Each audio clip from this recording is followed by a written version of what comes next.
बड़े बिजनेसमैन या एग्जीक्यूटिव को ये बोलते हुए कभी नहीं सुना होगा कि आज वो मोटिवेटेड फील नहीं कर रहे या कल से काम करेंगे, कभी नहीं। मोटिवेशन एक डेंजरस ट्रैप है जिसने 99% जेंजीज को मीडियोक्रिटी में लॉक करके रखा है। इसलिए दुनिया के 1% परफॉर्मर्स कभी आपको मोटिवेशन के बारे में बात करते हुए नहीं देखेंगे, क्योंकि वो अपने सिस्टम्स, डिसिप्लिन और स्ट्रेटेजिक एग्जीक्यूशन पर फोकस करते हैं, फीलिंग्स पर नहीं। आज मैं आपको मोटिवेशन के बारे में कुछ ब्रूटल ट्रूथ्स बताऊंगा, क्योंकि आपको ये पता होना चाहिए कि जब आप मोटिवेशन के नाम पर एक्सक्यूजेस दे रहे होते हो तब आपके कॉम्पिटिटर्स कंसिस्टेंट एक्शन ले रहे होते हैं। इसलिए मैं आपको 3 ऐसी गेम चेंजिंग स्ट्रेटेजीज दूंगा जो आपको मोटिवेशन की नीड से कंप्लीटली फ्री कर देंगे। Build habits, don't wait for motivation. Motivation एक इमोशन है जो कुछ देर के लिए आता तो है लेकिन फिर चला भी जाता है। सोचो फॉर एग्जाम्पल आपने नए साल पर कोई एक गोल सेट किया, जैसे जिम जाना, स्किल सीखना या फिर कोई बिजनेस स्टार्ट करना। पहले कुछ दिनों तक तो एक्साइटमेंट हाई होती है, लेकिन जैसे ही वो इनिशियल मोटिवेशन फेड होती है वैसे ही हमारे एक्सक्यूजेस आने शुरू हो जाते हैं। इसलिए सक्सेसफुल लोग या जिंदगी में जो लोग बहुत अचीव करते हैं वो कभी भी मोटिवेशन पर रिलाई नहीं करते। वो हमेशा हैबिट बिल्ड करते हैं जो उन्हें डिसिप्लिन को मेंटेन करने में मजबूर कर देता है। एक एथलीट सिर्फ तब प्रैक्टिस नहीं करता जब उसका मन हो,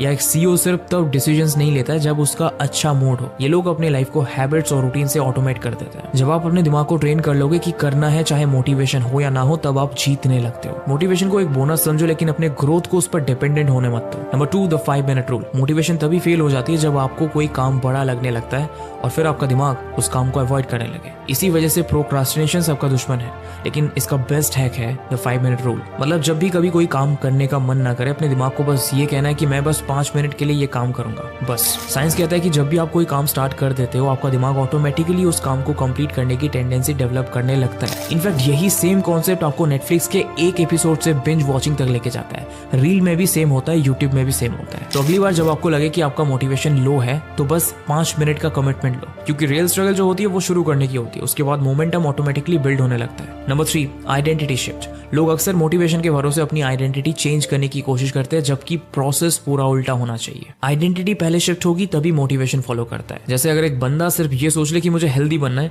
तो वो जिम सिर्फ तभी जाएगा जब उसको मन करेगा, लेकिन अगर वो खुद को एज अ फिटनेस पर्सन देखना शुरू करे तो फिटनेस उसकी एक आइडेंटिटी बन जाएगी और मोटिवेशन की जरूरत ही नहीं पड़ेगी। इसी तरह अगर आप सिर्फ लिखने का सोच रहे हो तो आप कभी राइटर नहीं बन सकते हो, क्योंकि कंसिस्टेंसी ही नहीं आएगी। तो आपको राइटर खुद को मानना पड़ेगा। तो मोटिवेशन की जगह आइडेंटिटी को रीडिफाइन करो, क्योंकि जब एक बार आइडेंटिटी आपकी चेंज हो जाएगी तब डिसिप्लिन आपको ऑटोमेटिकली फॉलो करेगा। मोटिवेशन आपके अंदर कुछ टाइम के लिए चिंगारी जरूर पैदा कर सकते हैं, लेकिन अगर आपको सक्सेस चाहिए तो सिस्टम और हैबिट्स को अपना फ्यूल बनाना पड़ेगा। जो सिर्फ मोटिवेशन का वेट करते हैं वो सपने देखते रह जाते हैं, लेकिन एक्शंस को प्रायोरिटी देने वाले लोग चाहे सर्कमस्टेंसेस कुछ भी हो अपनी कहानी लिखना शुरू कर देते हैं। तो सवाल अब ये नहीं रहता है कि आप मोटिवेटेड फील कर रहे हो या नहीं, सवाल ये रहता है कि आप ग्रोथ के लिए एक्शन लेना शुरू कर रहे हो या नहीं। And with that being said, see you in the next video.